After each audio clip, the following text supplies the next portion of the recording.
Welcome to my channel. Episode 26 की शुरुआत में हम देखते हैं कि एजिंग के एंड के में आती है और वू बाई को आवाज देती है। तभी शेनजे उसे देखकर पूछता है, क्या तुमने मुझे मिस किया? एजिंग हंसते हुए कहती है, हाँ किया था, लेकिन तुरंत ही जिंगजिंग बोल पड़ती है कि वह शेनजे के लिए नहीं आई है। फिर एजिंग पूछती है वू बाई कहाँ है। टीम के बाकी सदस्य टेम्पेस्ट रूम की तरफ इशारा करते हैं। जब एजिंग वू बाई से मिलती है तो बिना ज्यादा बात किए वह बस इतना कहती है, क्या तुम दोनों वाकई बिना एक दूसरे को कुछ कहे आगे बढ़ने वाले हो? फिर वह बताती है कि उसकी बहन को फूड पॉइजनिंग हो गई थी और वह अभी अभी हॉस्पिटल से वापस आई है। यह सुनकर वू बाई चौंक जाता है और जल्दी से वहाँ से चला जाता है। अगले सीन में एकेंग अपने घर पर होती है, जहाँ उसे वू बाई की कही बातें याद आती हैं। वह अचानक से बाहर निकलने लगती है। तभी वू बाई भी वहाँ आ जाता है। एकेंग वू बाई के पास जाती है और माफी मांगती है। वू बाई बिना कुछ कहे उसे तुरंत गले लगा लेता है। एकेंग कहती है कि उस दिन उसने वाकई गलत समझ लिया था और बार बार सॉरी बोलती है। उसकी आवाज में पछतावा और भावनाएं साफ झलकती हैं। वू बाई चुपचाप उसकी बात सुनता है और फिर कहता है, मैं तुम्हें एक जगह ले जाना चाहता हूँ। वह एकेंग का हाथ पकड़कर उसे वहाँ से ले जाता है। वू बाई उसे एक स्टेडियम में ले जाता है और कहता है, यहीं रुको, मुझे थोड़ी देर दो। जब वह वापस आता है तो एक पुरानी याद साझा करता है। वह कहता है, 10 साल पहले जब सोलो ने नेशनल चैंपियनशिप जीती थी तब तुम उस टीम का हिस्सा थी और मैं ऑडियंस में था, बिल्कुल उसी जगह जहाँ अब हम दोनों खड़े हैं। वू बाई बताता है कि उसने एक जबरदस्त मैच देखा था और तुम्हारा पोस्ट मैच इंटरव्यू सुना था। इंटरव्यू में तुमने गर्व से कहा था कि हमें सिर्फ प्लेयर्स मत कहो, हम भी एथलीट्स हैं। तुमने बताया था कि रोबोट कॉम्बैट में हर मैच 0 से शुरू होता है और जीत या हार सिर्फ स्किल्स पर निर्भर करती है। जो सक्षम होता है वही इज्जत पाता है और कभी कभी दुनिया उसकी तकनीकों को फॉलो करती है। वू बाई को याद है तुम्हारा जीत के बाद रोना, ऑडियंस का तुम्हें गॉडेस ऑन ऑफ बैटल कहना और तुम्हारा मैच में सबको हराना। उसने कभी किसी लड़की को इतनी ताकत के साथ जीतते हुए नहीं देखा था और उसी दिन उसे रोबोट कॉम्बैट से प्यार हो गया था और तुमसे भी। लेकिन उसने अपना इंट्रोडक्शन नहीं दिया क्योंकि उस वक्त वह सिर्फ एक आम दर्शक था, एक कोई नहीं। फिर आखिरकार वह सच बोलता है कि तुम ही वह वजह थी जिसकी वजह से उसने इस इंडस्ट्री से प्यार किया। उसका सपना था तुम्हारे साथ मिलकर लड़ना, हर हार और जीत का सामना साथ में करना। और सब कुछ कहने के बाद उसने अपना सबसे बड़ा राज खोल दिया, मैं तुमसे प्यार करता हूँ।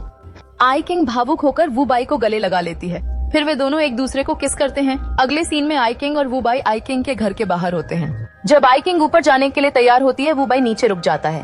जब आई किंग पूछती है कि वह अभी तक गया क्यों नहीं, तो वू बाई प्यार से कहता है कि वह तभी जाएगा जब वह सुरक्षित घर पहुंच जाएगी। जब आई किंग बिना पीछे देखे जा रही होती है तभी वह अपने पापा से टकरा जाती है। वे आई किंग से मजाक में कहते हैं कि उसे वू बाई को तंग नहीं करना चाहिए क्योंकि वू बाई एक अच्छा लड़का है। जब आई किंग थोड़ा विरोध करती है तो उनके पापा मुस्कुराकर बात को टाल देते हैं और उन दोनों को अकेला छोड़कर चले जाते हैं। जाने से पहले पापा वू बाई से कहते हैं कि झगड़े के बाद लड़की को मनाना आना चाहिए, ये एक मर्द की जरूरी कला होती है। इससे दिखता है कि वह अपने रिश्ते में इमोशनल जिम्मेदारी लेना जानता है। जब आई किंग पूछती है कि उसके पापा ने क्या कहा तो वू बाई बस इतना कहता है, उन्होंने कहा मुझे तुम्हें और ज्यादा पैम्पर करना चाहिए। आई किंग थोड़ी उत्सुक हो जाती है और पूछती है, अब कैसे पैम्पर करोगे? तो वू बाई उसे किस कर लेता है और पूछता है कैसा लगा। आई किंग हल्के से कहती है, नॉट बैड। अगली सुबह वू बाई और आई किंग साथ में होते हैं, जहां वू बाई उसे याद दिलाता है कि उसने एक बड़ा सरप्राइज प्रॉमिस किया था। आई किंग को याद आता है और वह पूछती है, क्या है वह?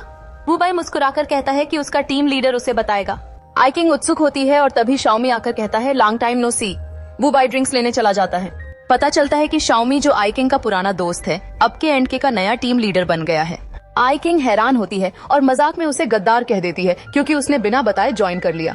फिर शाओमी हल्के से उसका और वू बाई का रिश्ता छेड़ता है, लेकिन आई किंग शांत होकर कहती है कि वे दोनों काम को पर्सनल लाइफ से अलग रखते हैं और बहुत कम ही काम की बातें करते हैं। शाओमी मुस्कुराता है और कहता है कि वू बाई बुरा नहीं है। जाने से पहले शाओमी ये भी कहता है कि वह अब भी हर मैच देखता है और चाहता है कि स्लाइड और ऑल उसके जूनियर्स को दिखाएं कि असली चैंपियंस कैसे होते हैं।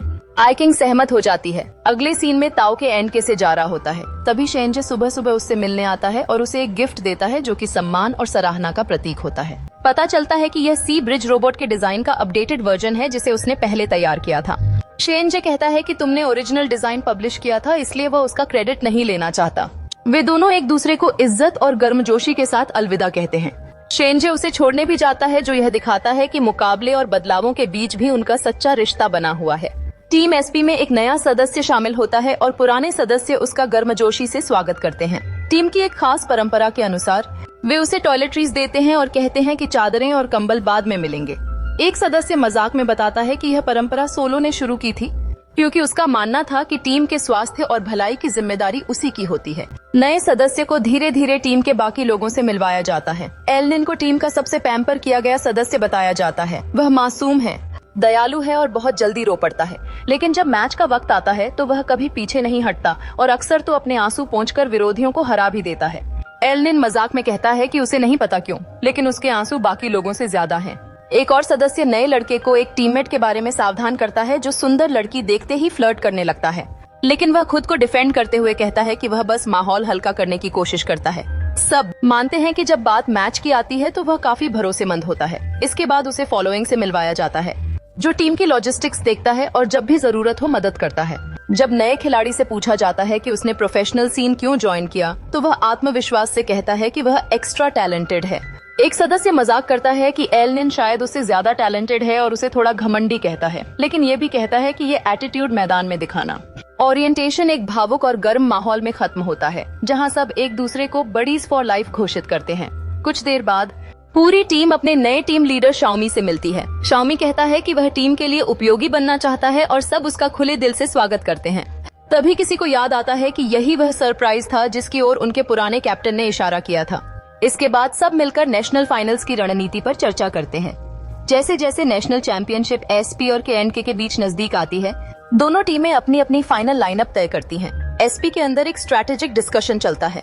कुछ लोग सोचते हैं कि शायद केएनके पहले वू बाई को भेजेगा या शेनजे को। एक सदस्य का मानना है कि अगर वू बाई खेलेगा तो एलनिन के लिए मैच मुश्किल हो सकता है। दूसरा सुझाव देता है कि ताओ और वह बराबर स्तर के हैं, तो सावधानी से खेलने पर थोड़ी बढ़त मिल सकती है। सभी खिलाड़ी ईमानदारी से टीम की स्थिति का विश्लेषण करते हैं और इस नतीजे पर पहुंचते हैं कि फिलहाल एसपी की जीत के चांस ज्यादा अच्छे नहीं लग रहे, खासकर इसलिए क्योंकि ताओ को टीम में ढंग से घुलने मिलने का समय नहीं मिला और उसने शेनजे के खिलाफ पहले कभी नहीं खेला। लेकिन तभी एक सदस्य सभी को डांटता है और कहता है कि मैच होने से पहले ही हार मानने जैसी बात मत करो। वह सबको लीडर के प्लान पर भरोसा करने को कहता है। इसके बाद का सीन वो बाई का है। वह अपने लॉकर से एक डिब्बा निकालता है। उस डिब्बे के अंदर एक अंगूठी रखी होती है। वो बाई उसे देखकर हल्के से मुस्कुराता है। अगर वीडियो पसंद आया तो वीडियो को लाइक करें, शेयर करें और चैनल को सब्सक्राइब करना बिल्कुल न भूलें। मिलते हैं अगले एपिसोड में। Till then take care, bye bye.